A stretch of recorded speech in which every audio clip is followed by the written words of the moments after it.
Et salut à tous et salut à toutes. Aujourd'hui, on se retrouve avec du retard. Désolé, on se retrouve en retard pour parler du film Black Adam, générique.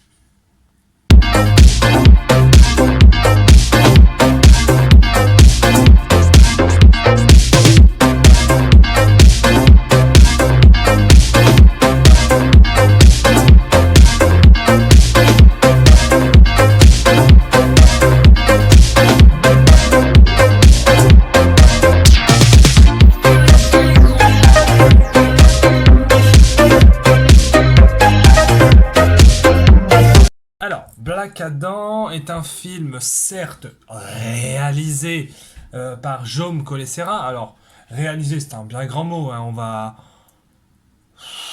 On va plus dire qu'il a tenu la caméra, dirons-nous. Voilà. Ah, voilà, c'est ça. Parce qu'en fait, c'est-à-dire que c'est Dwayne Johnson qui choisit les acteurs, c'est Dwayne Johnson qui a choisi les scénaristes, c'est Dwayne Johnson qui a le premier rôle. En gros, c'est Dwayne Johnson qui porte le film. Et voilà, c'est pas forcément dérangeant parce que même s'il a fait des films aux qualités tout à fait variables, dirons-nous, Dwayne Johnson est un acteur quand même très impliqué dans ses rôles, enfin en tout cas dans celui-ci. Euh, Impliqué physiquement, impliqué financièrement, il est souvent producteur de ses rôles. Ça me fait penser un peu vraiment à Stallone ou à Schwarzenegger ou à Bruce Willis, à savoir un renouveau du cinéma d'action américain. Et je me dis pourquoi pas. Alors il a fait des films que moi par exemple j'aime par... Enfin, ça dépend. Moi, par exemple, j'aime bien son rôle dans Fast and Furious, mais après, des rôles comme No Pain No Gain, j'aime beaucoup aussi, mais Jungle Cruise, c'est son pire film, c'est une catastrophe. Donc, voilà. Le film démarre avec un postulat déjà horrible, à savoir faire de Black Adam un gentil. Alors, dans les comics, à la base, Black Adam est un méchant. Il peut être un anti-héros dans quelques comics, mais à la base, Black Adam, c'est un méchant de Shazam. C'est son némésis, son ennemi juré. Donc déjà, mettre un film Black Adam où il n'y a pas Shazam, quel intérêt, me direz-vous? Mais bon, en soi, on utilise le film, on utilise la Justice Society, qui est une forme dérivée de la Justice League, avec dedans Doctor Fate, Cyclone, Atom Smasher, pardon, euh, Atom Smasher et qui c'est qu'il y a d'autre? Hawkman. Alors, déjà, on va parler un peu technique, cinéma. Le film est une catastrophe. Le film est une catastrophe. C'est-à-dire que quand tu vois que le premier plan du film, hein, le tout premier plan, c'est un plan fond vert dégueulasse. Genre l'éclairage est catastrophique. C'est-à-dire que toutes les séquences qui sont censées se dérouler dans le passé de Black Adam, donc il y a 5000 ans, il n'y a plus de chef opérateur, il n'y a plus de lumière, la lumière est dégueulasse, les effets spéciaux sont horribles. On ne comprend pas. C'est une catastrophe, vraiment. C'est une catastrophe. Ensuite, le montage est absolument ignoble. Les plans sont. Il y a tellement de plans fond vert qui sont horriblissimes. Mais vraiment, vraiment ignobles. Genre, enfin, je comprends pas quoi, mais parce que c'est DC Comics, comme Marvel, il y a toujours deux trois plans qui sont un peu dégueux, mais grosso modo ça va. Mais là, il y a plein de plans où je me dis, gars, le fond vert il est cramé de chez cramé. Et alors en plus, ils veulent pas utiliser la Justice League parce que Wonder Woman 3 est en développement, Aquaman 2 est fini d'être sorti, Flash a son propre film, Superman, on va en reparler, enfin voilà, Batman à Robert Pattinson, tout ça. Donc ils se disent, on va introduire des nouveaux héros. Bah, moi j'adore les super-héros, donc présentez-moi des nouveaux personnages. Sauf que ça, il y a un vrai problème d'inspiration. C'est-à-dire que, grosso merdo, Atom Smasher, c'est Ant-Man. Parce qu'on nous dit, oui, je peux changer la structure de mes atomes et devenir grand. Oui, bah c'est Ant-Man, ça, frérot. Il n'y a pas de... Voilà. Donc ça, voilà. Ensuite, on a Cyclone qui peut contrôler le vent. Donc en termes... je suis désolé. Autant Cyclone dans un combat contre, je sais pas... contre peut-être genre un méchant pas puissant type le Joker ou Mister Freeze, ça peut faire quelque chose, mais là face à Black Adam, elle est inutile en fait. Ensuite on a Doctor Fate, et alors là c'est le problème que j'ai avec Doctor Fate, c'est que c'est un copier-coller visuel de Doctor Strange. C'est-à-dire, il a exactement les mêmes pouvoirs, il a exactement les mêmes attaques, les mêmes plans. Alors, ça me dérange pas que des super-héros ou des super-méchants aient des similitudes entre eux, lorsque c'est bien fait et que c'est cohérent. Mais là, c'est juste copier pour copier. Et moi j'aime bien Pierce Brosnan en James Bond, je le trouve incroyable et tout, genre c'est un acteur que j'aime beaucoup. Et le voir en super-héros, je me dis vas-y pourquoi pas, ça peut être intéressant. Un super-héros un peu vieux, un peu avec de l'expérience.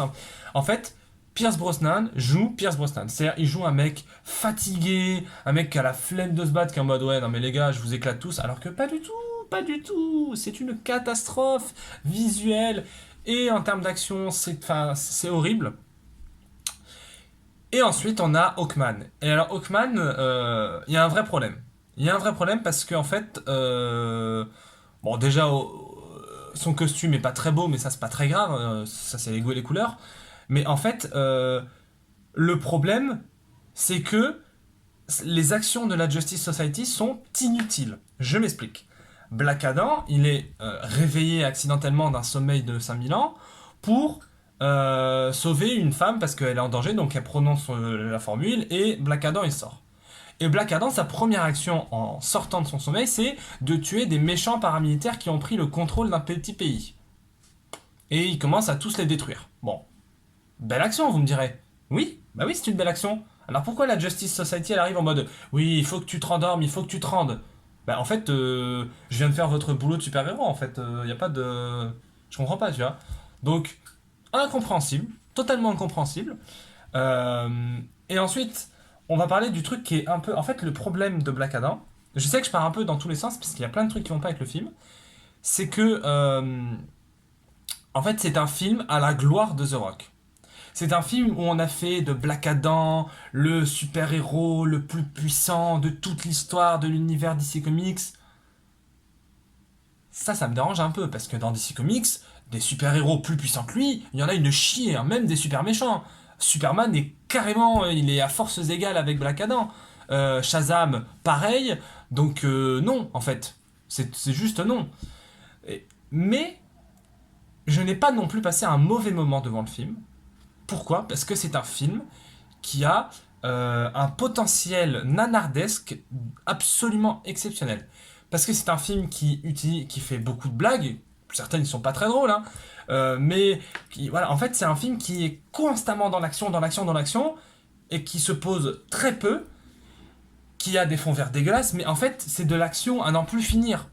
Donc, et puis c'est un truc où tu te dis, bon, mais au moins je pose mon cerveau et je réfléchis pas et voilà, et je passe un moment divertissant. Donc voilà, ce sera ma conclusion.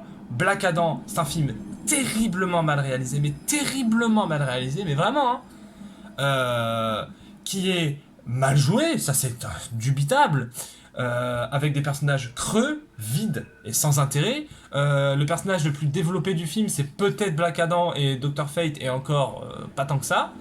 Euh, et puis alors Atom Smasher et Cyclone, ne me lancez même pas dessus parce que eux c'est juste des faire-valoir qui ne servent absolument à rien. Bref, et puis à la fin ça se termine comme dans tous les films américains avec The Rock en mode on a commencé par se battre mais à la fin on est un peu des poteaux quand même, tu vois, en mode ouais on fait une bonne équipe Black Adam, yeah ok. Non, non, non, non, non, c'est non. C'est non. Et en fait, moi, il y a aussi, et ce sera ma fin, euh, mon problème, c'est que faire un film sur un super méchant, déjà, c'est très casse-gueule, parce qu'il faut que le personnage soit euh, assez complet, j'ai envie de dire. Sauf que Joker, ça marche, parce que Joker est un personnage. Sauf que, par exemple, imaginons qu'on fasse un film bouffon vert, sans Spider-Man, ça n'aurait aucun intérêt. Bah là, c'est pareil. Si on fait un film Black Adam sans Shazam, c'est nul. Et la meilleure scène du film, c'est la scène post-générique qui nous tease Henry Cavill de retour en Superman. Et ça, j'ai envie de vous dire, ça fait très plaisir. Voilà, tout simplement. Donc, Black Adam, c'est pas super fou, mais allez le voir pour vous faire votre propre avis parce qu'il y a des scènes qui sont quand même assez gauleries à voir. Allez, c'était Captain Neboy. Peace, à bientôt.